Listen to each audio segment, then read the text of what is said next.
pelajaran fisika bab 5 bagian gelombang, bunyi dan cahaya. Untuk mempersingkat waktu, kita lanjut ke bagian bunyi dahulu. Bagian gelombang dulu yang akan dibacakan oleh Tulis, Leni dan Ilham.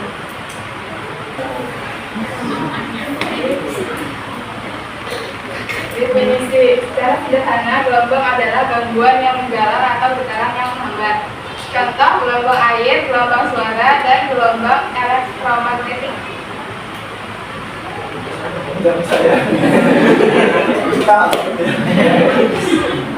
Selanjutnya dijelaskan oleh Leni. Itu jenis-jenis gelombang. Yang pertama ada radial, adalah arahan getarannya tegak lurus dengan arahan sebaliknya. Contohnya adalah gelombang pada kali dengan gelombang cahaya. Yang kedua adalah gelombang arahan getarannya berbisik dengan arahan sebaliknya. Contohnya gelombang suara.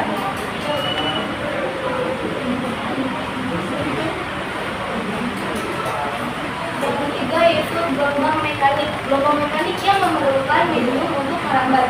Contohnya adalah bunyi dan gempa. Yang keempat adalah gelombang elektromagnetik. Gelombang yang tidak memerlukan medium untuk merambat. Contohnya adalah cahaya gelombang radio. Selanjutnya kami bacakan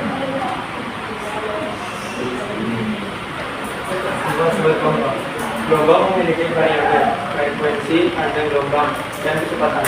Rumus kecepatan gelombang I sama dengan F ini lambda kecepatan sama dengan frekuensi F panjang gelombang. Pada zat padat dihitung dengan akar perbandingan modus elastisitas E terhadap massa jenis P sama dengan per P, dengan E sama dengan modulus elastisitas N per M pangkat 2. P massa jenis bahan kilogram per M pangkat 3 pada benda cair dipengaruhi oleh modulus volume.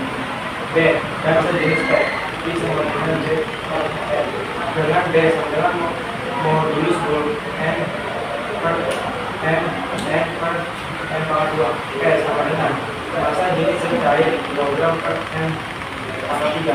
Pada gas dipengaruhi oleh suhu, semakin cepat molekul bergerak maka bunyi akan semakin cepat untuk dirapatkan. P sama dengan Y sama dengan ustata lapasnya. P sama dengan tekanan N per M pangkat 2.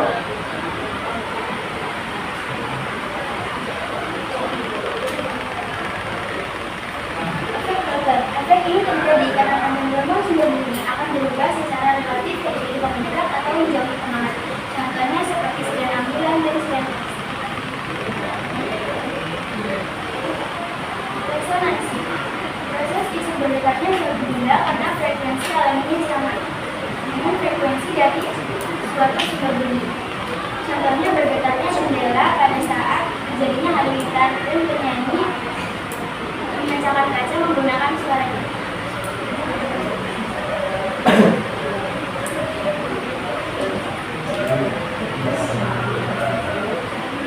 Pernahkah kalian mendengar bunyi apapun yang terdengar sebenarnya tidak terdengar hanya dari satu frekuensi saja, tetapi dari berbagai frekuensi dan seringkali terdengar suaranya setelah kemudian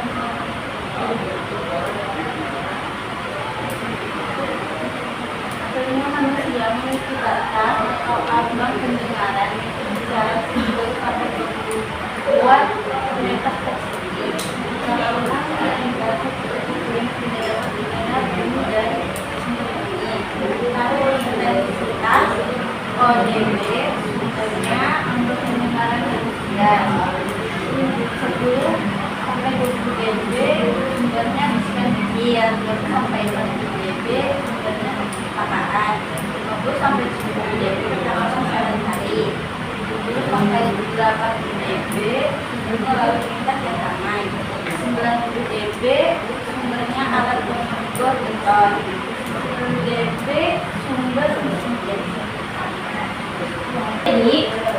bunyi adalah suatu getaran yang rambat atau gelombang yang melalui suatu media atau gelombang mekanik. Nah, jadi contohnya misalkan kalian nih mengatur HP kalian ke nada getar, otomatis nada deringnya nggak aktif kan?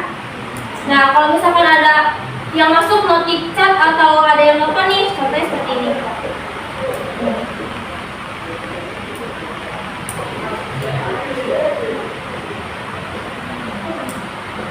Seperti ini. Selain HP kalian getar, kalian masih dengerin bunyi kan? Kenapa ya masih ada bunyi? Padahal kan HP-nya cuma getar. Ayo, kenapa? Nah, suara tadi justru dihasilin oleh getaran HP kalian. Getaran HP ini mengganggu atau menggetarkan udara di sekitarnya. Gangguan ini merambat hingga sampai di telinga kalian. Jadinya, kalian bisa dengerin bunyi. Nah, artinya bunyi adalah suatu getaran yang merambat atau gelombang yang melalui suatu medium atau gelombang mekanik. Nah, di sini juga ada syarat untuk terjadinya suatu bunyi, yaitu yang dibutuhkan. Yang pertama ada sumber bunyi, benda yang bergetar. Yang kedua adalah medium untuk bunyi atau gelombang itu merambat. Dan yang terakhir ada pendengaran. Selanjutnya ada berdasarkan frekuensinya, gelombang bunyi diklasifikasikan sebagai berikut. Yang pertama ada infrasonik. Infrasonik frekuensinya di bawah 20 Hz, hanya bisa didengar oleh paus biru, gajah, dan badak, tapi tidak bisa didengar oleh manusia.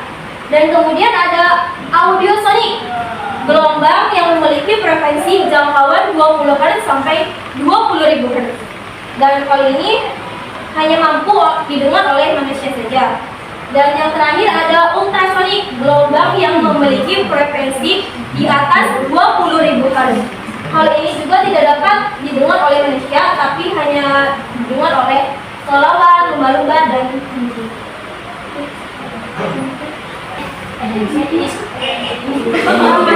Cahaya. Cahaya adalah gelombang elektromagnetik yang tidak memerlukan medium untuk merambat. Cahaya tampak adalah bagian dari spektrum elektromagnetik yang bisa dilihat oleh mata manusia. Interferensi cahaya. Pernahkah kalian melihat warna-warni pada lapisan gelembung sabun dan saya pada kuku-kuku? Warna tersebut efek dari gabungan beberapa sumber cahaya yang dibiaskan melalui suatu tipis kemudian dipantulkan dan sebagian langsung dipantulkan. Kombinasi dari dua gelombang ini akan membentuk pola interferensi, baik dari kombinasi panjang gelombang dan kecerahan yang dilihat oleh mata kita sebagai kombinasi warna yang indah. Interferensi cahaya adalah perpaduan dua atau lebih sumber cahaya yang menghasilkan keadaan yang lebih terang, interferensi maksimum, dan keadaan yang lebih gelap, interferensi minimum.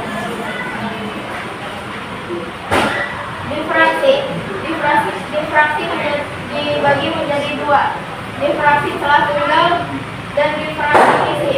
Difraksi celah tunggal ketika sebuah sumber gelombang melewati celah sempit, gelombang akan menyebar dan membentuk suatu pola apabila ditangkap oleh layar.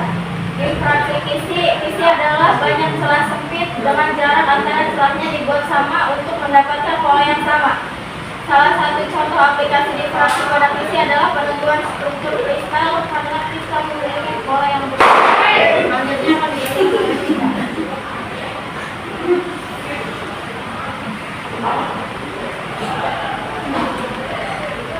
Kita akan melakukan polarisasi. Tahu nggak sih polarisasi itu apa? Polarisasi itu dimana arah getaran gelombang cahaya dibatasi ke suatu arah tertentu. Cahaya nyata seperti dari matahari atau lampu terdiri dari gelombang-gelombang yang bergetar ke segala arah. Polarisasi mengatur agar gelombang tersebut bergetar hanya dalam suatu bidang. Contohnya kacamata televisi dan layar LCD. Nah, sifat-sifat cahaya. Contohnya cahaya bisa dipantulkan, bisa dibiaskan, bisa merambat lurus. Contohnya, ini tahu kan apa? Tahu. Ini apa? Kalau kita masukin ke sini, pasti ada nggak? Lihat nggak apa? Membesar. Tenggelam kan? Iya. Nah, ini dari sifat dapat dibiaskan. Cahaya membelok saat melewati dua medium dengan kerapatan benda. Ada lagi.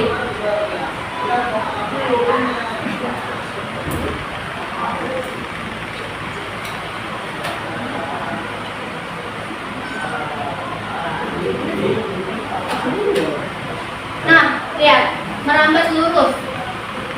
Ini pakai flash ya, jadinya kayak gini kan? Kelihatan nggak? Ya,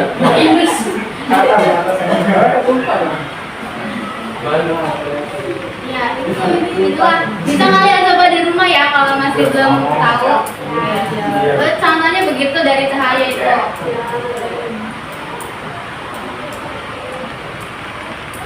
Nah, alat optik.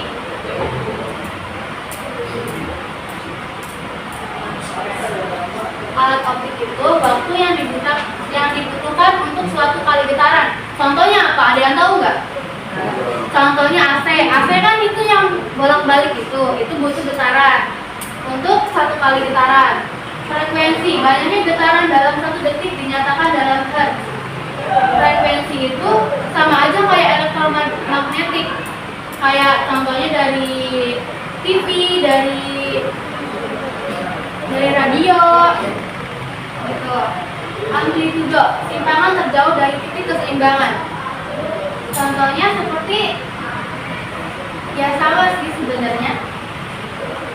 Dari elektromagnetik juga. Udah paham kan? Nah, jadi kesimpulannya, getaran dan gelombang adalah fenomena yang penting dalam kehidupan sehari-hari. Cahaya sebagai gelombang elektromagnetik memiliki sifat unik yang memungkinkan kita melihat dan memanfaatkan alat optik. Alat optik seperti mata, teleskop, dan kamera membantu memperluas kemampuan penglihatan manusia.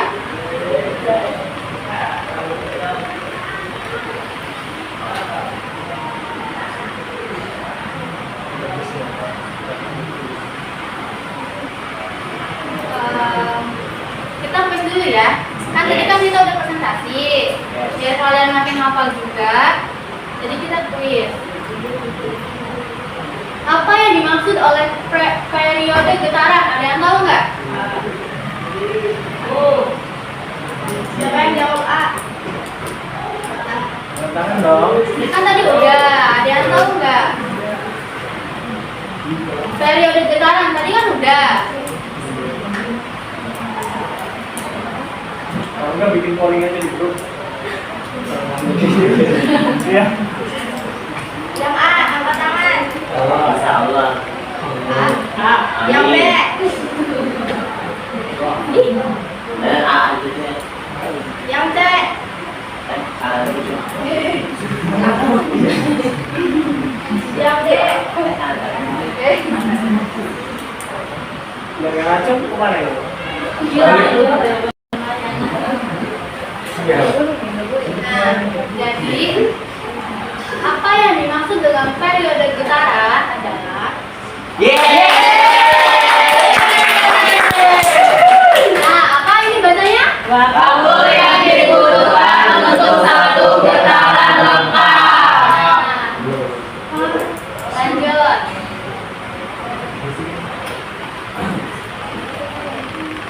C. Aku C. Serius C. C. Yakin? Yakin. Serius?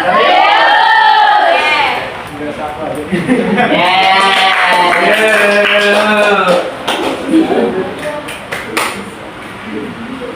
Nah, gelombang bunyi termasuk jenis gelombang apa? Apa ya?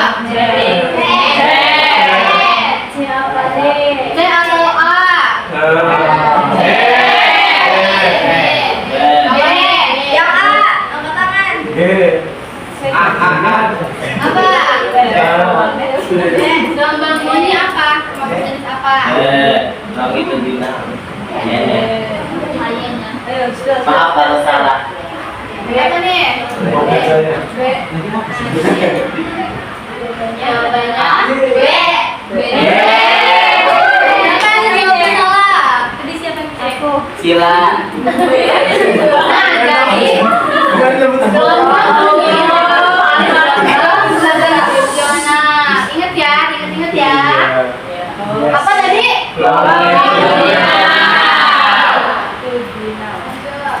Cahaya dapat dipantulkan dengan baik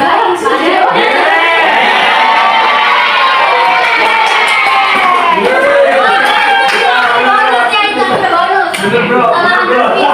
Salah harusnya ya. Hasil Ayo, bikin bro. lanjut. Bener berarti. Mantap. Nah, apa yang terjadi saat cahaya melewati medium yang berbeda, misalnya dari udara ke air? Tadi apa namanya? B. Hah? B. Terus B. B. Ya. Contohnya apa kalau B? Itu. Pensil. Gimana ya? Dicelup. Ya.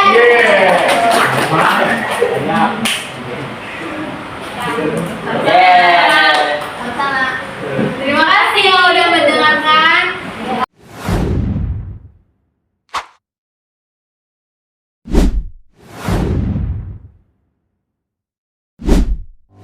Bagaimana kau merasa bangga akan dunia yang sementara? Aku mau nanya boleh enggak? Nama sama kelompoknya ini. Perkenalkan, nama saya Diki Nardana dari kelompok 3. Izin bertanya, mengapa kecepatan suara lebih cepat di air dibandingkan di udara? Jelaskan pengaruh suhu terhadap kecepatan gelombang bunyi di medium tersebut. Partikel-partikel di dalam air bernafas sehingga dapat cepat menyalurkan energi getaran dari suatu partikel ke partikel berikutnya. Adalah Hari dari kelompok 1 mau nanya, dari kecepatan suara sama kecepatan cahaya di antaranya lebih cepat yang mana? Itu lebih cepat cahaya dibanding suara. Kecepatan cahaya adalah 3 kali 108 meter per detik. Sedangkan kecepatan suara adalah 3,43 kali 102 meter per detik. Berarti Perkenalkan, nama saya Tiara Iduni dari kelompok 1. Boleh buat Boleh? Boleh. 10 juga boleh. Oke.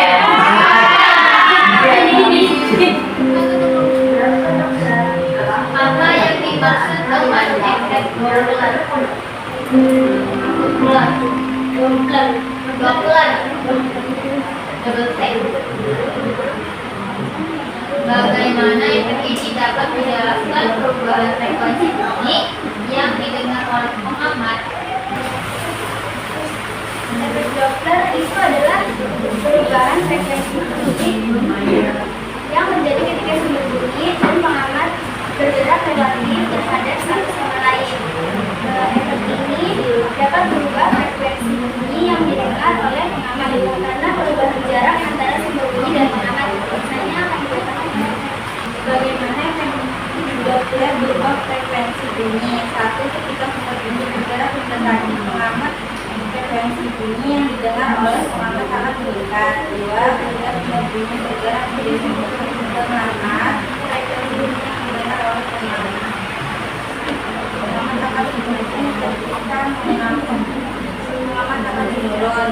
3. Ketika pengamat bergerak mendekati sumber bunyi, frekuensi bunyi yang didengar oleh pengamat akan meningkat. 4. Ketika pengamat bergerak dari sumber bunyi, frekuensi bunyi yang didengar oleh pengamat akan menurun. Contoh efek Doppler. 1. Ada suntikan ambulan yang semakin keras dan semakin tinggi ketika mendekati Anda. 2. Suara kereta api yang semakin keras dan semakin tinggi ketika mendekati stasiun. 3. Suara pesawat yang semakin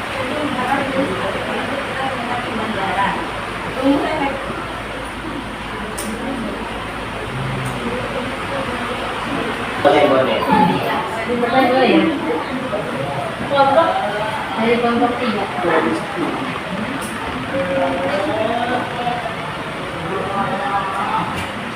Jelaskan secara matematis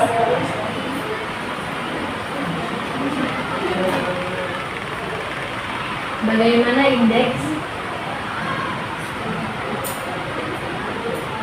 bisa mempengaruhi Bias mempengaruhi. oh ya bias mempengaruhi Bias.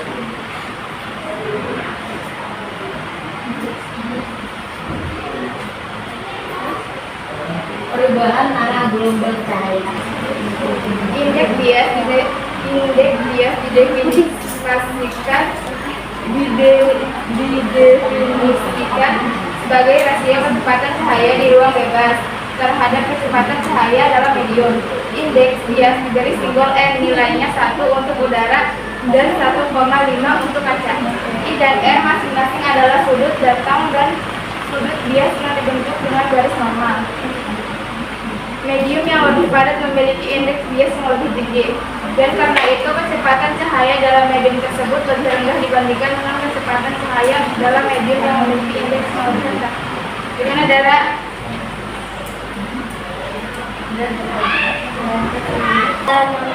Udah tadi kan udah Saya Sinta dari kelompok 4.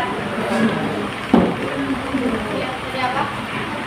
Bagaimana pengaruh suhu dan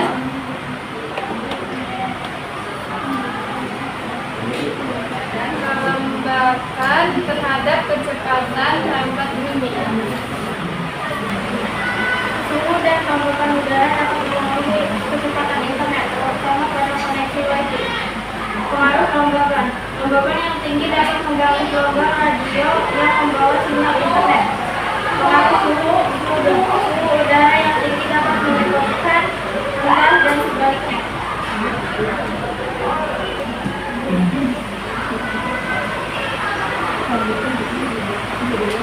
Sampai sini saja presentasi kami. kurang dan lebihnya mohon maaf. Wassalamualaikum warahmatullahi wabarakatuh.